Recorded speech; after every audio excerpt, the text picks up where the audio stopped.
పరమశివుని పాదాల నుంచి పుట్టిన నృత్యానికి 64 కళల్లో ఎంతో ప్రాముఖ్యత ఉందని రాయలసీమ రంగస్థలి చైర్మన్ గుండాల గోపీనాథ్ రెడ్డి అన్నారు. అంతర్జాతీయ నృత్య దినోత్సవానికి తిరుపతిలో రాయలసీమ రంగస్థలి కళాకారులు ఘనంగా నిర్వహించుకున్నారు. ఈ సందర్భంగా జతీష్ నృత్యాలయ నిర్వాహకులు నృత్య కళాకారిణి శైలజారెడ్డిని ఘనంగా సత్కరించి అంతర్జాతీయ నృత్య దినోత్సవ శుభాకాంక్షలు తెలియజేశారు. ఈ సందర్భంగా గుండాల గోపీనాథ్ రెడ్డి మాట్లాడుతూ 64 కళల్లో ఒక్కటైన నృత్యానికి ప్రపంచవ్యాప్తంగా విశేష ఆదరణ ఉందని, అలాంటి కళకు ఓ రోజును కేటాయించడం సంతోషంగా ఉందన్నారు.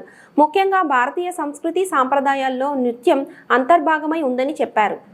ఆది కాలం నుంచి నేటి ఆధునిక కాలం వరకు మనుషుల జీవితాల్లో నృత్యం భాగమైందని వివరించారు. ఈ కార్యక్రమంలో రాయలసీమ రంగస్థలి కళాకారులు కేఎన్ రాజా, పద్మనాభం సుబ్రహ్మణ్యరెడ్డి తదితరులు పాల్గొన్నారు.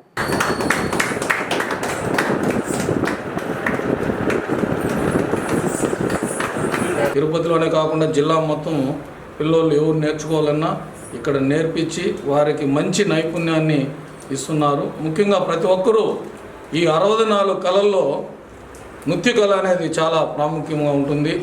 ప్రతి ఒక్కరూ విద్యార్థులు విద్యతో పాటు ఈ నృత్య కళను నేర్చుకుంటే శారీరక ఎదుగుదలకి, మైండ్ బాగా ఫ్రెష్ అప్ అయ్యేదానికి ఈ నృత్య కళ ఎంతో ఉపయోగపడుతుంది. ప్రతి ఒక్కరికి నృత్య దినోత్సవం సందర్భంగా నృత్య దినోత్సవ శుభాకాంక్షలు తెలియజేసుకున్నాం.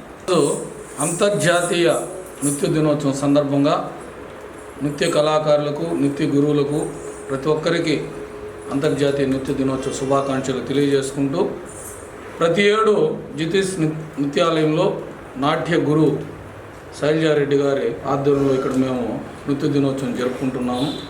ఈరోజు కూడా జరుపుకుని మేడం గారిని ఘనంగా సత్కరించి శుభాకాంక్షలు తెలియజేశాము.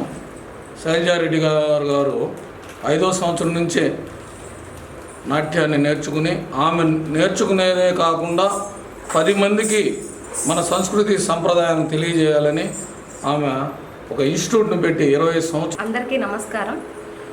నృత్య కళాకారులకు, నృత్య గురువులకు, అలాగే నా తోటి స్నేహితులకు ప్రపంచ నృత్య దినోత్సవ శుభాకాంక్షలు. ఒక నృత్య కళాకారిణిగా నేను కొనసాగుతున్నందుకు చాలా అదృష్టంగా భావిస్తున్నాను. ఆ నటరాజ సేవలో తరిస్తున్నందుకు పూర్వజన్మ సుకృతంగా భావిస్తున్నాను. ఇంతమంది శిష్యులను తయారు చేసి నృత్యంలో ఇంకా ముందు మేము ఎన్నో కార్యక్రమాలు చేసి మాకు ముందుగా ప్రోత్సహిస్తున్నటువంటి రాయలసీమ రంగస్థలి గోపీనాథ్ రెడ్డి గారికి, అలాగే కేఎన్ రాజా సార్ గారికి మేము ఎంతో రుణపడి ఉన్నాము. ప్రతి సంవత్సరం మమ్మల్ని గుర్తించి ఒక నృత్య కళాకారిణిగా నా దగ్గరకు వచ్చి ప్రతి సంవత్సరము మా పిల్లలందరికీ వాళ్ళు సత్కరిస్తూ, నన్ను సన్మానిస్తూ ఇటువంటి కార్యక్రమాలు మంచి కార్యక్రమాలు చేస్తున్నారు. వారికి నేను మనస్ఫూర్తిగా ధన్యవాదాలు తెలుపుకుంటున్నాను.